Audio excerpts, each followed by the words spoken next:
Member for Newton North Delta.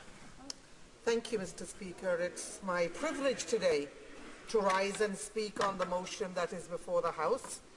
And let me make it very clear that the motion we're debating today, right now, is the Conservative motion, the government's motion, to give $57 million to the Senate.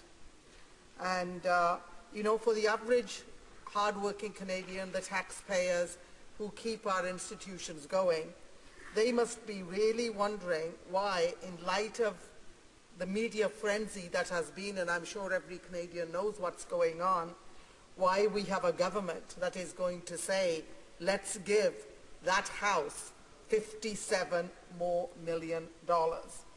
So I'm opposed to this motion, Mr. Speaker, for a number of reasons. Just to put it in perspective, we have a Prime Minister who absolutely believed in the abolition of the Senate, wanted to make failing that, make it more accountable and all of those things. And yet the Prime Minister has carried on the Liberal tradition of appointing senators. This Prime Minister has appointed 59 senators. And as we can read through the media, the reports that we get, and the information that is before us right now, those appointments are very, very partisan. Not only that, but once they are appointed, they're doing party work, partisan party work. Now, my colleagues at that end of the aisle, the third party leader, decided, I'm just going to say they're no longer, the Liberal senators are no longer members of the caucus.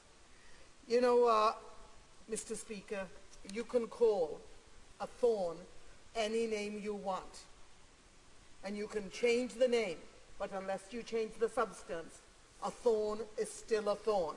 And I will argue that the Senate has become a thorn in the side of Canadians. And also it was interesting that the senators, when they met, named themselves the Liberal senators. So they still have a caucus, that's very liberal, the name Liberal. And of course, my understanding is, are still at some of these partisan events. They're still running around collecting money. They're learning well from the Conservatives, and they've learned well from each other. So they're going around doing all of these things, and I hear this from the party at the end, how committed they are to reform. Let's make the Senate more accountable. But Mr. Speaker, with that party, I've always gone to, let's take a look at their actions rather than the promises that they make. They always make these grandiose promises, but once they're in government and now in opposition, they certainly don't reflect what they want to reflect when they're outside of this House. And Mr. Speaker, with the media and with the televised debates and with social media, it's getting more and more difficult for that party to hide from the positions they take in this House. Here is a motion that was moved by my colleague, hard-working member from Toronto, Danforth, on October the 22nd, 2013. And Mr. Speaker, this will show you that we're not dealing with a new problem. This has been going on and on and on. And Mr. Speaker, I'm not going to extol everything that's happened with Mr. Duffy, because all of that is out there. I just want to focus on what we needed to do. And you know what? The NDP is a pragmatic party. It's a pragmatic party that knows how to compromise when it has to, and then stick to something that's good for Canadians and not compromise that. And our position on C-51 is one of those. Because Canadians' freedoms cannot, and their privacy, an invasion into their privacy, cannot be compromised away just because it's convenient for electoral purposes. But let me get back to the motion that this House debated and voted on, on October the 22nd. This is what it said, Mr. Speaker, and it was brought forward by the NDP.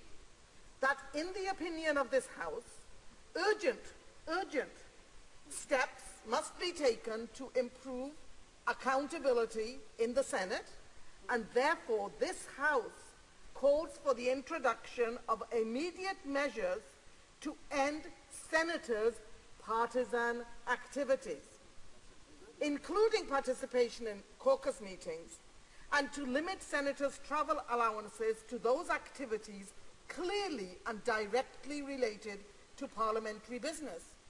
Now, Mr. Speaker, that can hardly be argued that this was a revolutionary motion. This was a very well thought out motion that was put forward to address some very, very specific concerns. And this is the kind of a motion, Mr. Speaker, that would pass the NOD test.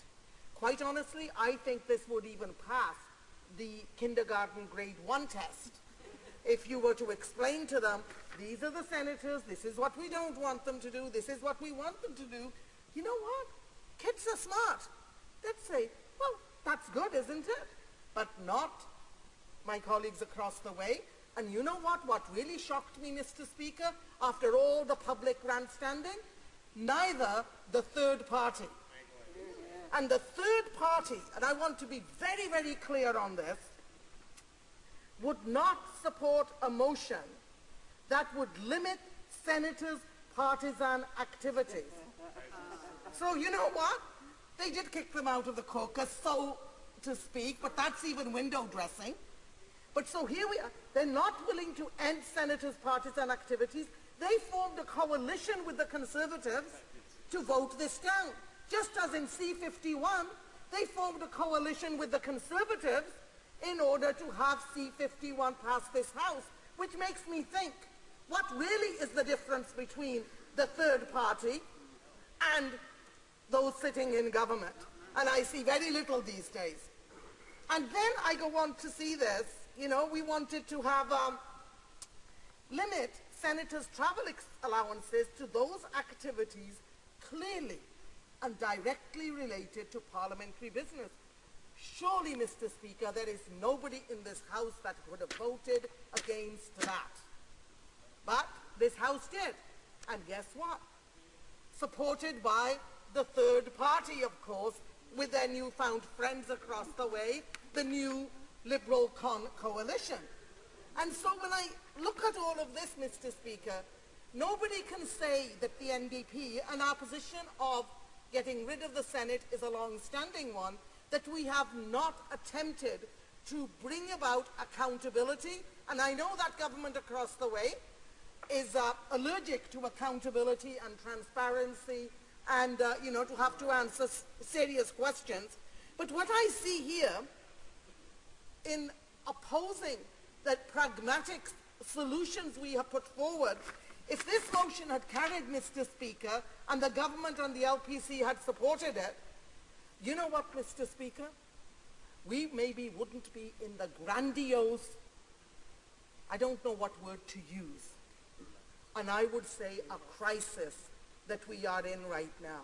It's an absolute embarrassment to be in your riding and to try to have to explain to people what all this is going on. And you know, Mr. Speaker, our leader has been very, very clear. He's a lawyer. He knows how constitutions are changed. And he also knows he needs agreement from all the parties. And what I want to say is, I've not heard Mr. Harper meet with all the premiers that often, and never mind, consult them. And we are prepared to consult them and move forward, but in the meantime, pragmatic solutions to fix a grandiose mess that exists in our Senate.